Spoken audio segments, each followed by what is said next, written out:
लचिलो बाटोमा।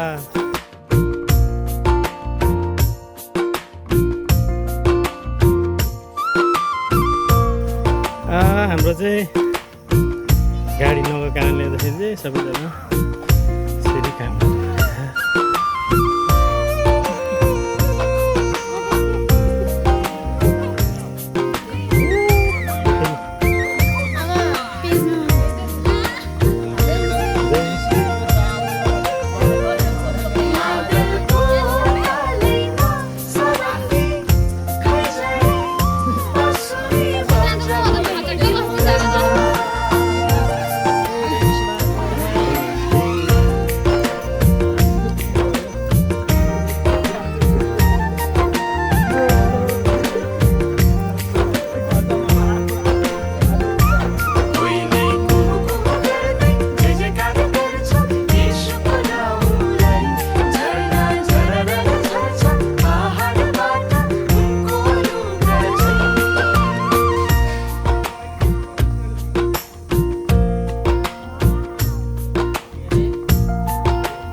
जवान है हाम्रो चितवन।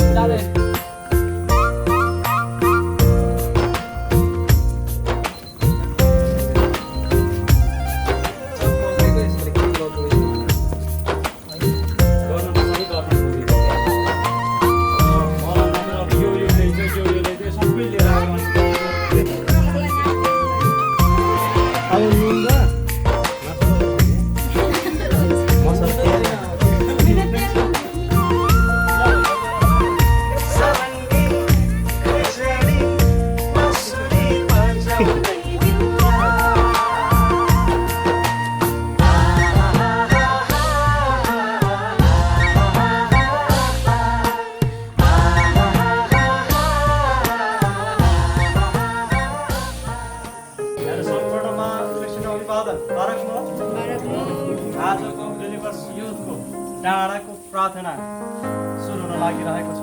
हामी सबैजना एउटा कोरस गाउँदै आजको यस डाँडाको प्रार्थनालाई सुरु गर्दैछौँ।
पापी मानिसप्रति दयालु हुनुभएकोमा हाम्रा प्रभु ख्रीष्ट तपाईको स्तुति होस्।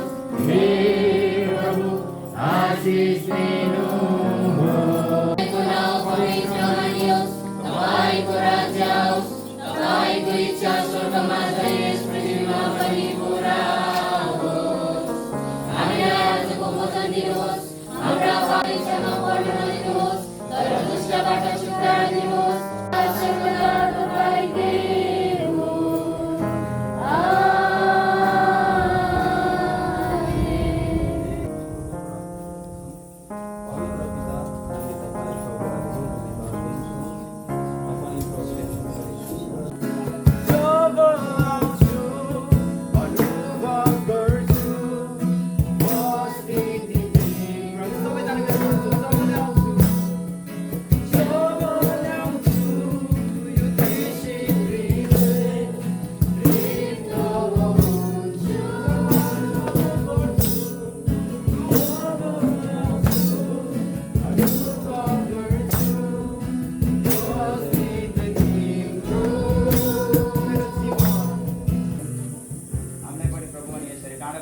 निकाल्न सक्नुहुन्छ।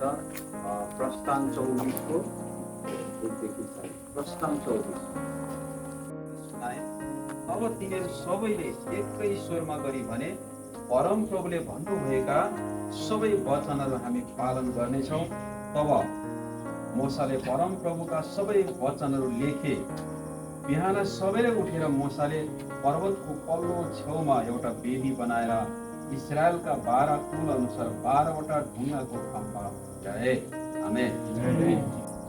करार पक्का गरेका, परमेश्वरको वचन व्यवस्था पक्का गरेका कुराहरू, उनले लिएका कुराहरू तपाईँले यहाँ देख्न सक्नुहुन्छ। के भनेको छ भने, यहाँ कति व्यक्तिले माथि उक्लेर परमेश्वरको नजिक आउनको निम्ति परमप्रभुले आज्ञा गर्नुहुन्छ र त्यही डाँडामा चाहिँ परमेश्वरले यो व्यवस्थाका पुस्तक अर्थात् व्यवस्था, परमेश्वरले विधि विधानहरू त्यो डाँडामा चाहिँ परमेश्वरले दिनुभएको कुराहरू छ।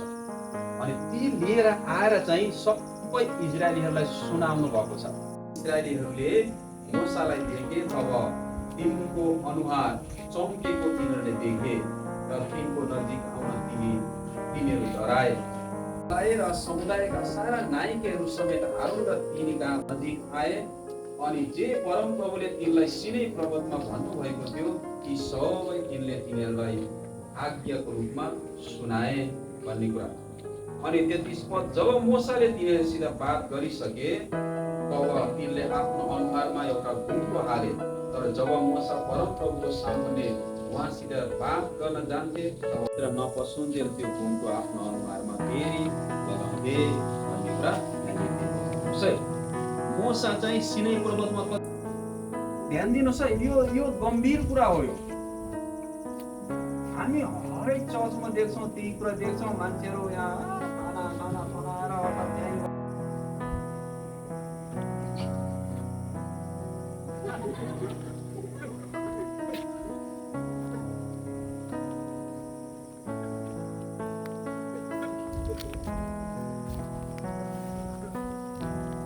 त्यसकाले गर्दाखेरि ध्यान दिनु। त्यसकाले गर्दाखेरि वास्तवमा हामी डाँडामा किन जान्छौँ प्रार्थना गर्न त? त्यो महत्त्वपूर्ण कुरा हो। किन जान्छ डाँडामा प्रार्थना गर्न? घरमा पनि प्रार्थना हुन्छ किन? घरमा पनि त गरिरहेका हुन्छौँ, चर्चमा गरिरहेका हुन्छौँ। यहाँ चाहिँ विशेष गरी 1-2वटा कुराहरू छ। यीशु प्रभु यरुसलेममा प्रवेश गर्दाखेरि एउटा डाँडामा पुग्नु भयो। त्यो डाँडाबाट सबै यरुसलेम देखिन्थ्यो। जब डाँडामा जानुहुन्थ्यो, कहिलेकाहीँ रातभरिमा डाँडामा एक्लै प्रार्थना गर्नुहुन्थ्यो र उहाँ चाहिँ सामर्थ्य शक्ति पाएर उहाँ चाहिँ पानीमाथि उभिराख्नु भएको। नपर्नको निम्ति तिमीले के गर? प्रार्थना गर भन्नुभएको कुराहरू छ। लुका 14को 23। हामी अब सधैँ हाम्रो ठाउँमा त डाँडा छैन होइन? हामी त यता कति भाडातिर डाँडातिर आउनु पर्छ होइन? त्यसकाले गर्दाखेरि सबै कुराको टाइम मिल्छ, तर एकछिन परमेश्वरसँग पारिवारिक प्रार्थना गर्ने समय तपाईँले मैले मिलाउन सक्छु। बहुत दुःखको कुरा हो। आजदेखि या भोलिदेखि गर्न सक्नुहुन्छ? हालेलुया। तडपेका त्यहाँका मानिसहरूलाई देख्यो अनि उनले चाहिँ के गर्यो थाहा छ? म चाहिँ त्यहाँ पानी पुऱ्याउने बालक थियो, 10-12 वर्षको, त्यो ठाउँमा गयो, मैले काम गरेको कहाँ हो भनेर। अनि ऊ आउँदाखेरि सबै उठेर मलाई ताली बजाउँदै बसिरहेका थिए। सानो बच्चालाई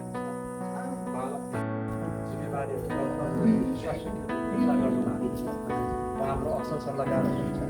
अब हाम्रो जीवनमा हामीले कस्तो बनाउनु भन्ने जिम्मेवारी हाम्रो काम छ। यी कुराहरूलाई निरूपण गर्दैन। हामी हाम्रो अर्थोडक्स चर्चको विश्वासको सारलाई स्वीकार गर्नको निम्ति हाम्रा हृदयहरूलाई परमेश्वरले रुचाउँछ र हाम्रो याजकहरूसँग सहभागी बन्नेछ।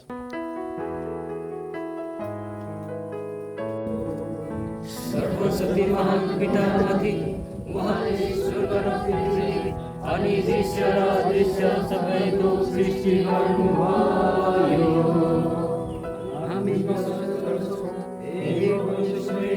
परमेश्वरकै एक पुत्र पिताबाट अनन्त रूपले जन्मनु भएको, ज्योतिबाट आउनुभएको ज्योति, साँचो परमेश्वरबाट आउनुभएको साँचो परमेश्वर, जन्मिनु भएको तर सृष्टि गरिनु भएको होइन, पितासित एउटै शब्द हुनुभएको, बुद्ध पुत्र प्रभु येशू ख्रीष्टमाथि उहाँद्वारा सबैको सृष्टि गरे हामी मानिसहरूमा आउनुभयो पवित्र आत्माको शक्तिद्वारा अन्य मानवबाट ज्यादा हुनुभयो र मानिस बनाइनुभयो अनि पन्तेस पिलातस मरिमा हाम्रा निम्ति क्रुसमा टाँगिनुभयो उहाँले मृत्यु भोग्नुभयो र गाडिनुभयो पवित्र धर्मशास्त्र अनुसार तेस्रो दिनमा उहाँ फेरि जीवित भई उठ्नुभयो उहाँ स्वर्गमा चढिरहनुभयो र पिताको हातमा न्याय गर्न उहाँ फेरि महिमामा आउनुहुनेछ र उहाँको राज्यको कहिले अन्त हुने छैन हामी विश्वास गर्दछौँ पवित्र आत्मा परमेश्वर प्रभु र जीवनदातामाथि उहाँ पिताबाट आउनुहुन्छ हामी विश्वास गर्दछौँ एक पवित्र विश्वव्यापी र क्रिस्चियन चर्चमाथि हामी पाप क्षमाका निम्ति एक बप्तिस्मालाई स्वीकार गर्दछौँ अनि मरेकाहरूका पुनरुत्थान र आउँदो संसारको जीवनको आशा गर्दछौँ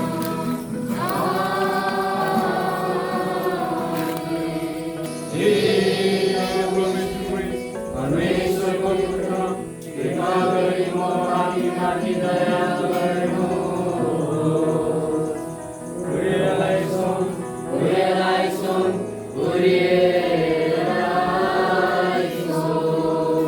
सङ्गति चाहिँ समाप्त भइसकेको छ सबैजना जय एउटा फोटो लिनेछौँ